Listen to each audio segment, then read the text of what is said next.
ନମସ୍କାର। ଆଜି ଆମେ ପଢିବା ସମୟାନୁବର୍ତ୍ତିତା ବିଷୟରେ ରଚନା। ଚାଲନ୍ତୁ ଡେରି ନ କରି ଭିଡ଼ିଓଟିକୁ ଆରମ୍ଭ କରିବା। ଉପକ୍ରମ। ସମୟ ଅତି ମୂଲ୍ୟବାନ ଅଟେ। ସେ କାହାକୁ ଅପେକ୍ଷା ନ କରି ଅବିରାମ ଗତିରେ ଚାଲିଥାଏ।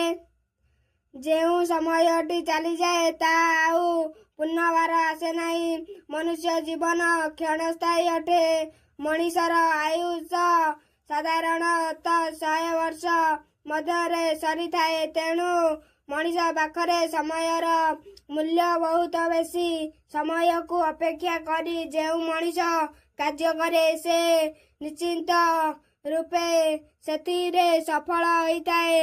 ସମୟକୁ ଛାଡ଼ିଦେଲେ ସମସ୍ତ କାର୍ଯ୍ୟରେ ବିଶୃଙ୍ଖଳା ସୃଷ୍ଟି ହୋଇଥାଏ। ତେଣୁ ତାକୁ ଯେପରି ସଦ୍ବ୍ୟବହାରରେ ଲଗାଇବା ସେ ବିଷୟରେ ଧାରଣା ରହିବା ଆବଶ୍ୟକ।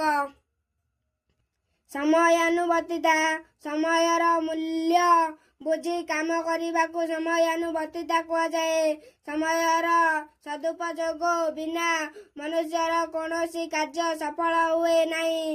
ଜୀବନର ପ୍ରତିଟି ମୁହୂର୍ତ୍ତ ଅତି ମୂଲ୍ୟବାନ ଅଟେ।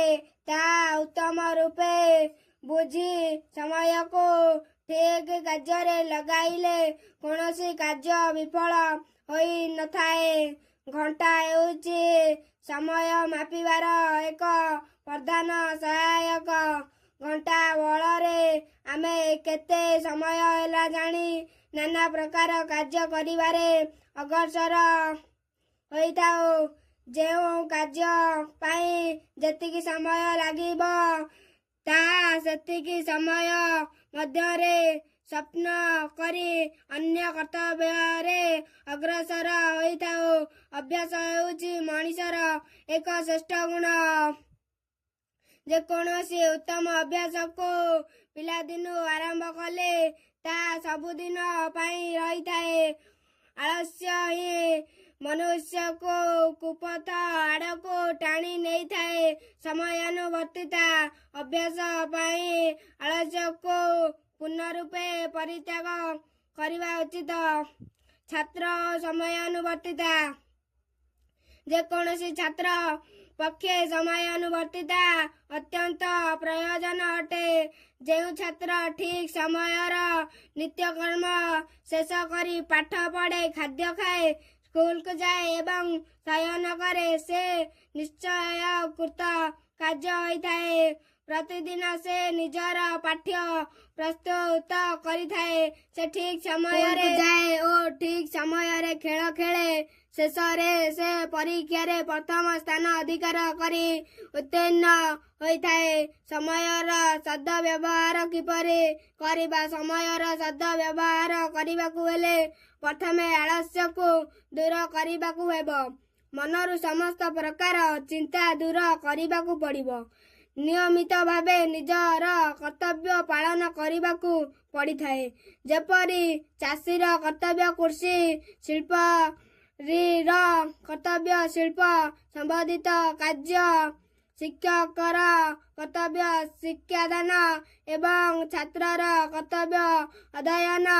ଠିକ୍ ସେହିପରି ନିଜର କର୍ତ୍ତବ୍ୟକୁ ନିୟମିତ ଭାବେ ନିଷ୍ଠାର ସହିତ ଯଥା ସମୟରେ ସାଧନ କରିବା ଦ୍ୱାରା ସମୟର ସଦ୍ବ୍ୟବହାର ହୋଇଥାଏ।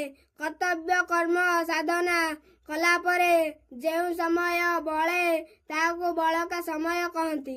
ଏହି ସମୟରେ ମନୁଷ୍ୟ ସାଧୁସଙ୍ଗ, ସଦଅର୍ଥ, ପାଠ ଏବଂ ଈଶ୍ୱର ଚିନ୍ତା କରିବା ଉଚିତ। ବଳକା ସମୟ ଛଡ଼ା ମଣିଷକୁ କିଛି କିଛି ଅବସର ମିଳିଥାଏ। ଅବସର ସମୟରେ ମଣିଷ କିଛି ରୁଚି ଅନୁସାରେ ଉତ୍ତମ କାର୍ଯ୍ୟ କରିବା ଉଚିତ। କାମ କରିବାରେ ଯେପରି ସଦ୍ବ୍ୟବହାର ହୁଏ, ସୁନିଦ୍ରା ଏବଂ ବିଶ୍ରାମରେ ମଧ୍ୟ ସେପରି ସଦ୍ବ୍ୟବହାର କରିବାକୁ ହୁଏ। ତେଣୁ ଉଚିତ ପରିମାଣରେ ନିଦ୍ରା ଏବଂ ବିଶ୍ରାମ ପାଇଁ ବ୍ୟବସ୍ଥା କରିବାକୁ ପଡ଼ିଥାଏ। ସମୟାନୁବର୍ତ୍ତିତାର ଅଭାବରେ କ୍ଷତି।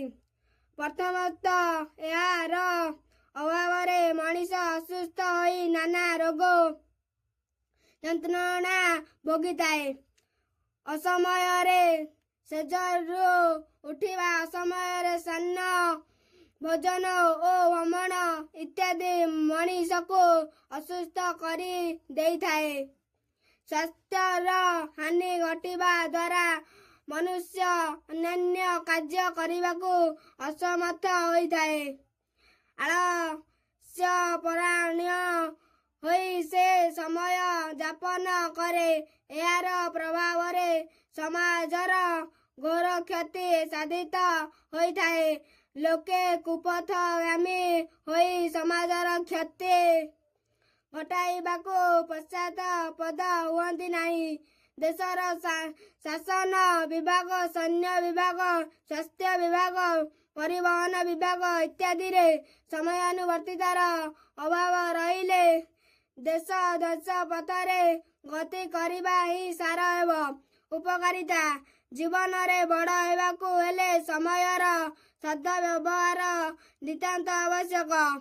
ଫଳରେ ଭଲରୁ ଭଲ ହୁଏ। ତେଣୁ ସମୟର ସଦ୍ବ୍ୟବହାରରୁ ସଫଳତା ମିଳିଥାଏ। ସମୟର ସଦ୍ବ୍ୟବହାର ଦ୍ୱାରା ମଣିଷ ଆଳସ୍ୟରୁ ମୁକ୍ତି ପାଇଥାଏ। ଆଳସ୍ୟ ସମସ୍ତ ପାପର ଜନନୀ।